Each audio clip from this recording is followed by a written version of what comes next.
കരിപ്പൂരിൽ നിന്നുള്ള ഹജ്ജ് യാത്രാ നിരക്ക് വർധനയ്ക്കെതിരെ വലിയ പ്രതിഷേധമാണ് ഉണ്ടാവുന്നത്. വ്യോമയാന മന്ത്രാലയത്തിൻ്റെ വിശദീകരണം തൃപ്തികരമല്ല എന്നുള്ളതാണ് പ്രതിഷേധക്കാരുടെ പ്രധാനപ്പെട്ട ഇപ്പോഴുള്ള ആരോപണവും.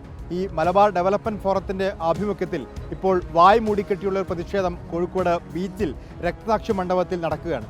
ഇന്നിപ്പോൾ ഈ വ്യോമയാന മന്ത്രാലയത്തിൻ്റെ ഭാഗത്തു നിന്ന് വന്നിട്ടുള്ള വിശദീകരണം കരിപ്പൂരിൻ്റെ ഭൗമശാസ്ത്രപരമായിട്ടുള്ള പ്രത്യേകതകൾ കൊണ്ടും അവിടുത്തെ ടേബിൾ ടോപ്പ് റൺവേയും ഒക്കെ കൊണ്ടാണ് അവിടെ നിരക്ക് വർദ്ധിക്കാനുള്ളൊരു കാരണം എന്നുള്ളതാണ്.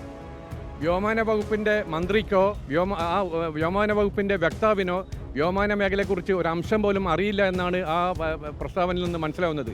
വിമാനം ലാൻഡ് ചെയ്യിക്കുന്നത് പൈലറ്റാണ്. അത് ഉയരത്തിലാണെങ്കിലും താഴെയാണെങ്കിലും പൈലറ്റ് ബുദ്ധിയുള്ളവനാണെങ്കിലും വിമാനം വളരെ ഭംഗിയായിട്ട് ലാൻഡ് ചെയ്യാനും ടേക്ക് ഓഫ് ചെയ്യാനും പറ്റും. നിരക്ക് വർധനയ്ക്ക് ടേബിൾ ടോപ്പുമായിട്ട് എന്താണ് ബന്ധം? നിരക്ക് വർധനവിന് ടേബിൾ ടോപ്പുമായിട്ട് യാതൊരു ബന്ധവുമില്ല. 50ലധികം കോടികളുടെ അഴിമതി കരിപ്പൂരിലെ ഹജ്ജ് ടെൻഡറിൽ മാത്രം നടന്നിട്ടുണ്ട്. കരിപ്പൂരിനോടുള്ള ഒരു അവഗണനയുടെ കാരണം എന്തായിരിക്കും? ഉത്തരേന്ത്യൻ ലോബിയാണ് ഇതിന് പിന്നിൽ. പിന്നെ അതിനപ്പുറം എയർ ഇന്ത്യയുടെ ധിക്കാരപരമായ ഒരു സമീപനം കൂടിയതുകൊണ്ടാണ് ഇത്തരം ഈ 40,000 രൂപ അധിക ഒരു ചിലവ് നമ്മളുടെ മലബാറിൽ നിന്നുള്ള ഹാജിമാർക്ക് കൊടുക്കേണ്ടി വരുന്നത്.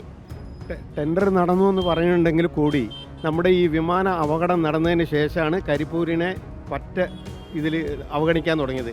ആ ഒരു കാരണം പറഞ്ഞുകൊണ്ട് വൈറ്റ് ബോഡി സർവീസ് ഇവിടെ നിർത്തലാക്കി. ആ കാരണമാണ് ഇപ്പോൾ ഈ ഹജ്ജാജികൾക്കുള്ള തുക കൂട്ടാനും ഒക്കെ ഉള്ള മെയിനായിട്ടുള്ള ഒരു കാരണം.